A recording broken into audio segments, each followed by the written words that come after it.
Durante más de 2000 años, la imagen de la casa de Jesús fue construida por el arte, no por la arqueología.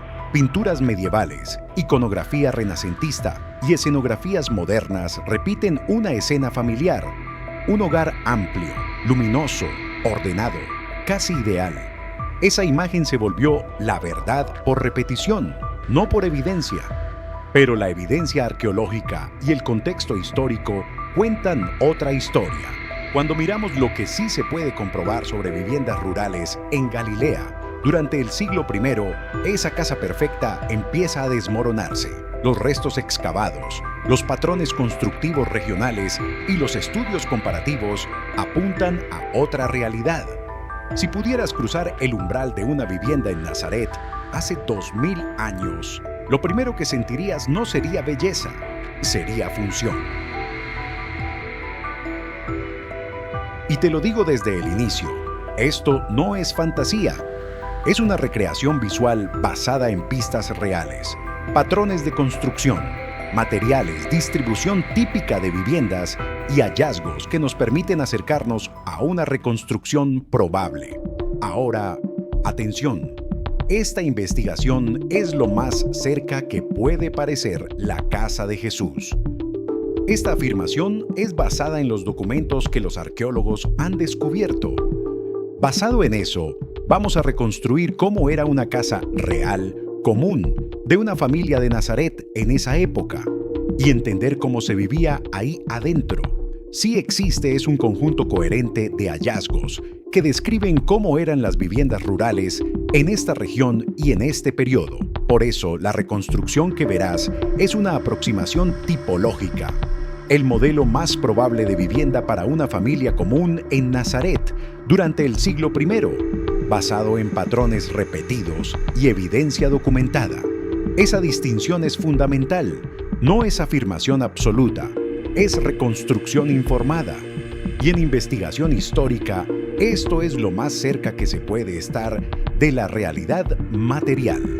Porque el pasado no siempre deja nombres y placas, deja huellas, y esas huellas, cuando se interpretan con rigor, permiten reconstruir un marco plausible, cómo se construía, cómo se habitaba y por qué el hogar era como era. Ahora, ubícate en el contexto. Nazaret no era una metrópoli monumental, ni un centro administrativo romano. Era una aldea pequeña en Galilea, terreno irregular, colinas de piedra caliza, caminos de tierra, una economía agrícola y artesanal, acceso limitado al agua, trabajo manual y estaciones marcando el ritmo de vida. En un entorno así, la arquitectura no responde al prestigio, responde a la supervivencia. Y aquí nace la pregunta central de este episodio. ¿Cómo era realmente una casa en Nazaret en el siglo I? ¿Y qué tan lejos está esa realidad de la imagen que heredamos? La tradición visual nos acostumbró a interiores amplios, claros, casi modernos. Pero la evidencia arqueológica regional sugiere otra cosa: muros de piedra caliza irregular, cimientos simples, ausencia de ornamentación, espacios compactos. No son vestigios decorativos, son datos. Y esos datos apuntan a viviendas modestas, construidas con materiales disponibles en el entorno inmediato. Los materiales hablan por sí solos: piedra para estructura, barro para sellado y unión, madera para soportes y cubierta. No hay mármol, no hay columnas ornamentales, no hay grandes salones interiores pensados para lucirse. La arquitectura doméstica rural del periodo no buscaba impresionar, buscaba resistir el clima, el tiempo y la escasez. Aquí aparece la primera corrección importante frente a la imagen popular. Una casa antigua no se entiende por su apariencia, se entiende por su función. ¿Dónde se cocina? ¿Dónde se almacena grano o aceite? ¿Cómo se conserva el agua? ¿Dónde se resguarda del calor intenso? ¿Dónde descansa una familia después de jornadas físicas? En una economía de subsistencia, cada decisión arquitectónica es estratégica, nada es superfluo. Y esto nos lleva al primer punto que suele malinterpretarse. Si las viviendas eran compactas, ¿dónde ocurría realmente la vida cotidiana? La percepción moderna asume que la vida sucede principalmente en interiores amplios, pero la evidencia sugiere un modelo distinto. En múltiples excavaciones de viviendas rurales galileas del siglo I se repite un patrón, un patio central como núcleo operativo, con espacios cerrados alrededor. Ese patio no era un jardín decorativo, era el centro funcional del hogar. En el patio se preparaban alimentos, se realizaban tareas manuales, se procesaban productos agrícolas, se organizaba la jornada. El humo se disipa mejor al aire libre. La luz natural permite trabajar durante el día sin depender de fuentes de iluminación. La circulación de aire reduce el calor acumulado. Por eso el patio se vuelve el espacio dinámico, el lugar donde el hogar funciona. El interior cerrado, en cambio, cumple otra función. Es refugio térmico, es descanso nocturno, es almacenamiento protegido. Esto transforma la imagen tradicional. La casa no era una sala bonita, era un sistema adaptado al clima, al terreno y a los recursos disponibles. Ahora entramos en una zona más delicada del expediente. Hay elementos que el registro arqueológico raramente conserva, y el techo es uno de ellos. La madera se degrada, las cubiertas colapsan, los materiales orgánicos desaparecen. Por eso, ningún investigador serio afirmaría conocer con precisión absoluta la forma exacta del techo de una vivienda específica en Nazaret. Lo que sí puede hacerse es comparar patrones regionales. En asentamientos contemporáneos se han identificado indicios consistentes de cubiertas formadas por vigas de madera, entramado vegetal y capas compactadas de barro. Un sistema simple, reparable y eficiente. No es un techo de película, es un techo práctico, pensado para mantenerse con recursos limitados. Ese tipo de cubierta tiene consecuencias directas: altura interior moderada o baja, iluminación limitada, ambiente más oscuro y fresco. Y entonces se entiende algo clave. Si el interior es más oscuro y térmicamente estable, el patio se convierte en el espacio de trabajo y movimiento.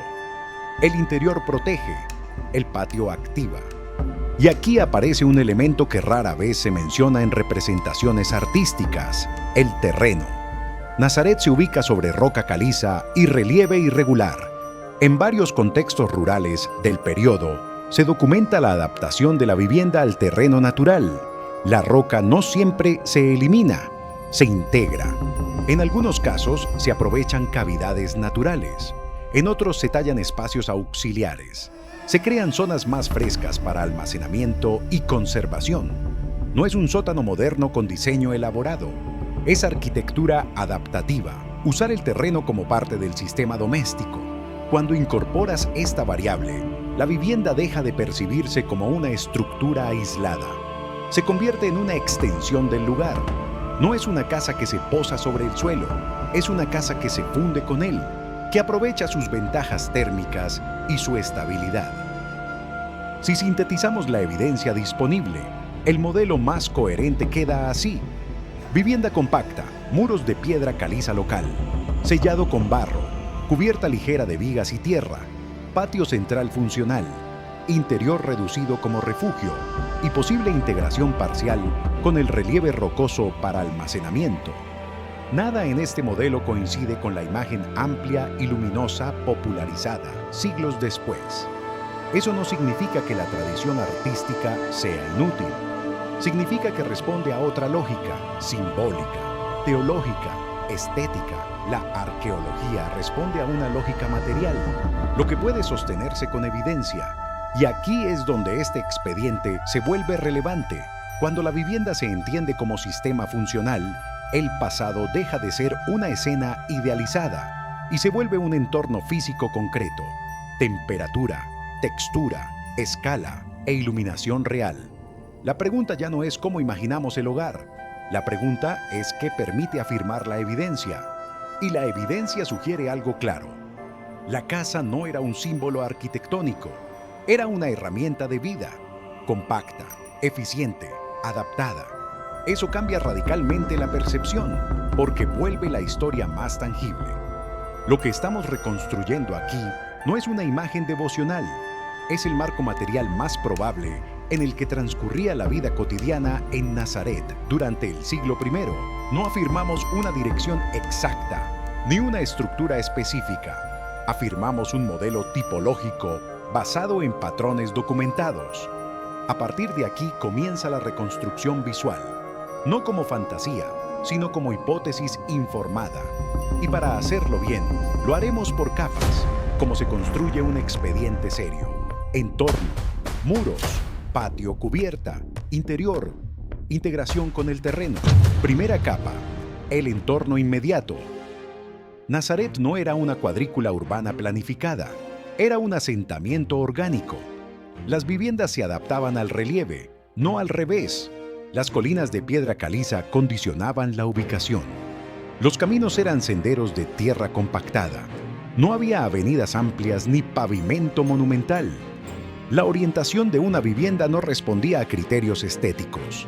Respondía a necesidades prácticas: protección del viento, aprovechamiento de sombra, proximidad a fuentes de agua o cisternas.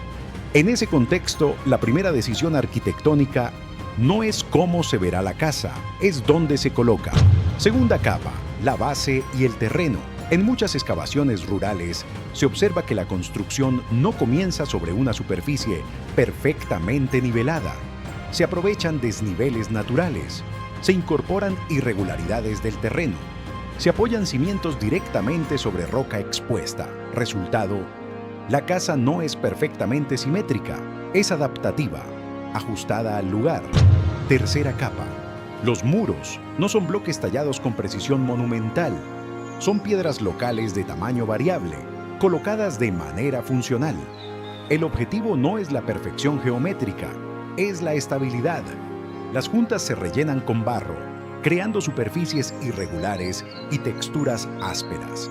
Muros robustos, prácticos, con una ventaja clave: masa térmica. El grosor de la piedra ayuda a regular temperatura interior, absorbe calor durante el día y lo libera lentamente por la noche. Es arquitectura pasiva antes de que existiera el término. Esto explica por qué el interior puede ser más estable térmicamente, incluso con recursos limitados. Cuarta capa, las aberturas. En viviendas rurales galileas del siglo I, las puertas suelen ser bajas y las ventanas pequeñas o inexistentes, no por simbolismo, sino por control ambiental. Menos apertura significa menos polvo, menos viento, menos calor en verano y mejor conservación del calor en invierno. Y hay un detalle que cambia la lógica espacial. En muchos modelos excavados, el acceso no conduce a un gran interior, conduce al patio. Esto nos lleva a la quinta capa, el corazón operativo del sistema. El patio central no es decoración, es el núcleo de actividad: cocción de alimentos, molienda de grano, tareas artesanales, procesamiento agrícola. En un patio el humo no se acumula, la luz natural basta, el aire circula. Por eso la vida cotidiana se organiza ahí durante gran parte del día. Sexta capa, el interior. Aquí debemos ser rigurosos porque el techo rara vez se conserva, pero podemos inferir lo más probable: vigas de madera, entramado de ramas y capas de barro compactado. Este tipo de cubierta produce un interior de altura moderada, con poca entrada de luz directa, más oscuro, más fresco. Eso desmonta otra imagen heredada: interiores amplios bañados de luz uniforme. La lógica constructiva documentada no lo respalda. El interior era funcional: descanso, refugio, protección de objetos esenciales. Probablemente tinajas de almacenamiento, superficies simples para dormir, utensilios indispensables. No abundancia decorativa, economía ajustada, cada objeto con función. Séptima capa, almacenamiento y conservación. En contextos rurales, conservar grano, aceite y agua es vital. Aquí reaparece la integración con el terreno, espacios parcialmente excavados en roca, cavidades naturales aprovechadas, rincones más frescos y estables. No son sótanos elaborados, son soluciones prácticas para controlar temperatura y proteger recursos. Y cuando unimos estas capas, el modelo se consolida con coherencia: entorno adaptativo, muros de piedra, aberturas reducidas, Patio central activo, interior como refugio, cubierta simple, almacenamiento que aprovecha la roca. Nada sugiere monumentalidad, todo sugiere eficiencia. Ahora damos un paso más. La casa no se entiende completamente vacía, se entiende en uso. Introduzcamos la variable humana. Primero, la escala. Dimensiones reducidas implican proximidad constante entre los miembros de la familia. No hay habitaciones privadas como hoy las concebimos. La privacidad moderna no aplica del mismo modo. El espacio doméstico es compartido. La organización diaria depende de horarios, luz natural y temperatura. En la mañana la actividad se concentra en el patio. Hay luz, hay aire, el humo se disipa. Allí se muele grano, se prepara pan, se procesan alimentos y se realizan tareas manuales. La evidencia de utensilios domésticos y herramientas de molienda en contextos similares respalda este patrón. Durante las horas de mayor calor, el interior ofrece sombra y estabilidad térmica gracias a los muros de piedra, pero no es un espacio pensado para actividad productiva extensa. Es un refugio, un resguardo, un lugar de transición. De nuevo, exterior inmediato activo, interior protector. Considera también el sonido. En un espacio compacto, el ruido circula, conversaciones, pasos, trabajo manual, actividad del patio. La casa no está aislada del entorno, es permeable, y esa permeabilidad es parte de la experiencia cotidiana. La iluminación refuerza la lógica.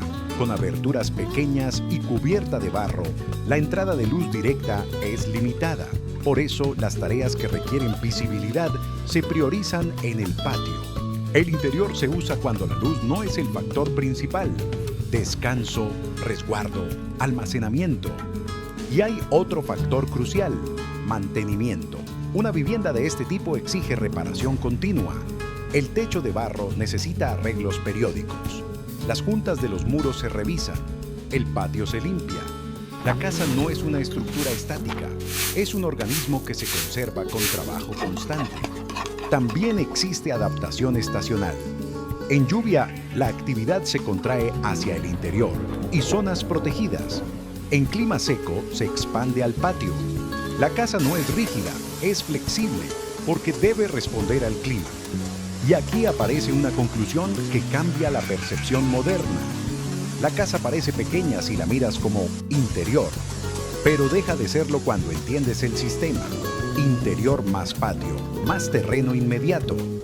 La vivienda no termina en el muro, incluye el patio, el entorno cercano y en algunos casos, la roca integrada. Eso amplía la percepción espacial sin ampliar la construcción. Ahora, la comparación inevitable. Imagen heredada, espacio amplio, interior dominante, luz uniforme, distribución casi moderna, modelo arqueológicamente coherente, escala compacta, patio central activo, interior más oscuro y estable, aberturas reducidas, materiales locales, integración con el terreno. La diferencia no es estética, es estructural.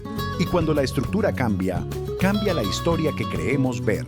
La casa deja de ser un fondo simbólico y se convierte en un entorno operativo real, con temperatura, con textura, con límites, con decisiones prácticas. Para cerrar con rigor, separemos 3 categorías. Primero, lo confirmado por evidencia regional. Viviendas modestas, materiales locales, espacios compactos, ausencia de ornamentación monumental, patios o áreas abiertas asociadas al hogar. Eso está documentado. Segundo, lo altamente probable por comparación regional. Cubiertas ligeras con vigas y barro, aberturas reducidas para control térmico, patio como núcleo operativo, interior como refugio térmico y almacenamiento. Nazaret no era una excepción, formaba parte de una cultura constructiva regional. Tercero, lo incierto, distribución exacta de una casa específica, dimensiones milimétricas, orientación precisa, detalles finos del techo y la iluminación interior concreta. Reconocer esa zona gris no debilita la reconstrucción, la fortalece, porque separa historia rigurosa de ficción. Con esto, el expediente queda claro. No estamos diciendo esta fue la casa exacta. Estamos diciendo este es el marco más coherente con los datos disponibles para una vivienda común en Nazaret durante el siglo I. Y esa precisión no enfría la historia, la vuelve más real. Porque cuando el pasado se vuelve concreto, cambia la escala psicológica del relato. Las distancias físicas entre personas eran menores, las tareas se compartían, el espacio era polivalente, trabajo de día, descanso de noche. La economía del hogar se refleja en la economía del espacio. Cada objeto tiene propósito, cada rincón existe por necesidad. Así que lo que estamos reconstruyendo no es un símbolo arquitectónico, es una herramienta de vida, compacta, adaptativa, eficiente e integrada al entorno. Y esa realidad, respaldada por evidencia regional, es lo más cerca que podemos estar de comprender cómo era realmente una vivienda en Nazaret en el siglo I. Este fue el expediente 01, no una escena idealizada, sino una reconstrucción informada. Y ahora, la pregunta que abre el siguiente expediente aparece sola. Si el hogar funcionaba así, ¿cómo se integraba el trabajo artesanal en este sistema? ¿Existía un taller separado o el espacio doméstico y laboral eran una sola unidad?